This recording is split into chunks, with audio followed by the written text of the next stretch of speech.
से समर्पण। प्रयागराज झांसी स्नातक एमएलसी चुनाव 2026 का आगमन होने वाला है। उत्तर प्रदेश एमएलसी के चुनाव में इस बार खड़े हैं कुश श्रीवास्तव। आपको बता दें कि स्नातक क्षेत्र से भी प्रतिनिधि निर्वाचित होंगे। प्रयागराज झांसी स्नातक एमएलसी चुनाव में निम्न जिले आते हैं: प्रयागराज, कौशाम्बी, फतेहपुर, बांदा, चित्रकूट, महोबा, हमीरपुर, जालौन, झांसी और ललितपुर।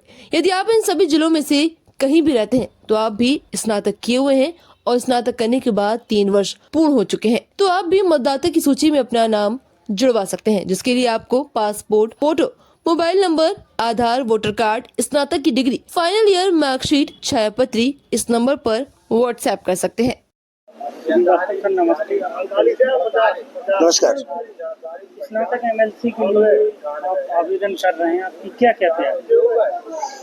देखिए, प्रयागराज झांसी का स्नातक एमएलसी चुनाव 2026 में होना है। इस चुनाव की हम लोग तैयारी कर रहे हैं पिछले 1 वर्ष से। चुनाव अभी भी 2 वर्ष बाद है। हम लोग इस चुनाव में सबके बीच में जा रहे हैं। सबसे मतदाता बनने के लिए हम लोग अपील कर रहे हैं। इस पूरे अभियान में प्रयागराज से झांसी तक के 10 जिले आते हैं। प्रयागराज, फतेहपुर, कौशाम्बी, हमीरपुर, ललितपुर, जालौन, झांसी, बांदा, चित्रकूट, महोबा, इसमें 42 विधानसभा, 560 ब्लॉक आते हैं। बड़ा क्षेत्र है।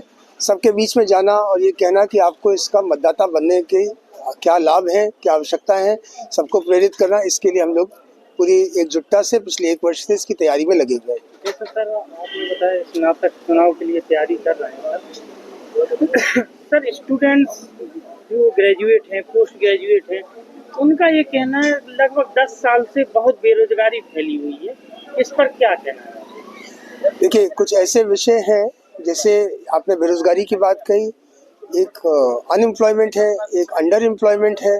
इसके अलावा जो भी स्नातक है, जो अपने कार्य क्षेत्र में सफलता से भी कार्य कर रहे हो, चाहे अधिवक्ता समाज, व्यापारी समाज, शिक्षक समाज, हेल्थ केयर समाज, सबके अपने अपने विषय हैं।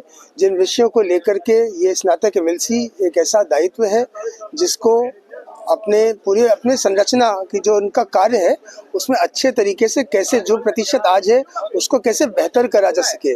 जो अनएम्प्लॉयमेंट का प्रतिशत है उसको कैसे घटाएं, अंडर एम्प्लॉयमेंट का जो प्रतिशत उसको कैसे घटाएं, अधिवक्ताओं की जो समस्याएं उनको कैसे घटाएं।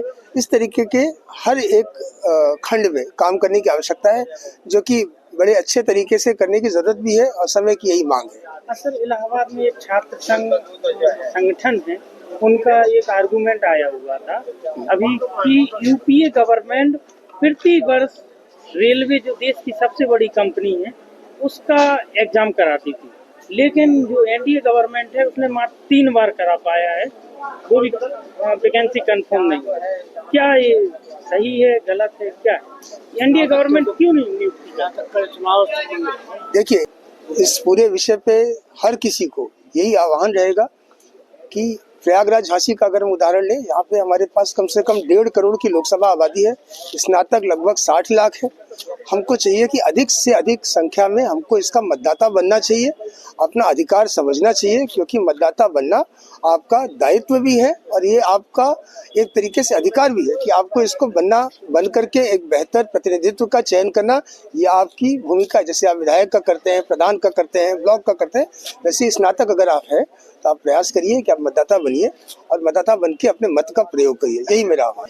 इनमें जैसा मैंने पहले भी कहा, कैसे हम लोग सुधार कर सके, अनवरत इस पे वर्तमान सरकार कार्य कर रही है और हम लोग भी जिस दिशा में लोगों से मिल रहे। देखिए, स्नातक एमएलसी का जो चुनाव है, इस चुनाव में हर बार नए सिरे से मतदाता बनता है। इसके विषय में अगर सोचा जाए तो एक व्यक्ति अगर स्नातक बन गया तो क्या आवश्यकता है दोबारा से उसको मतदाता बनाने का? उसका आधार यही है कि आप दोबारा मतदाता इसलिए बनाइए कि अगर आप प्रत्याशी हैं, संभावित प्रत्याशी हैं, आप लोगों के बीच में जाइए, उनका विषय, उनका समस्या समझिए। अगर कोई शिक्षा जगत से आता है, कोई अधिवक्ता समाज से आता है, कोई व्यापारी समाज से आता है, इसके लिए चुनाव की तैयारी कर रहा है, उसको कैसे पता चलेगा कि हेल्थ केयर में क्या समस्या है? एक शिक्षक को कैसे पता चलेगा कि व्यापारियों में क्या समस्या है? इसीलिए ये एक ऐसा चुनाव है, इसकी पूरी तैयारी में ये सारे विषय कहाँ पे, चाहे छोटी से लेकर बड़ी बात, चाहे शौचालय रिलेटेड विषय हो, चाहे पार्किंग रिलेटेड विषय हो, चाहे छात्रों के विद्यालय पहुंचने रिलेटेड विषय हो, ये सभी विषयों का अध्ययन करना, लोगों से मिलना, मतदाता बनाना, इसी का पूरा आधार है कि ये चुनाव अच्छे तरीके से लड़ा जा सकता है।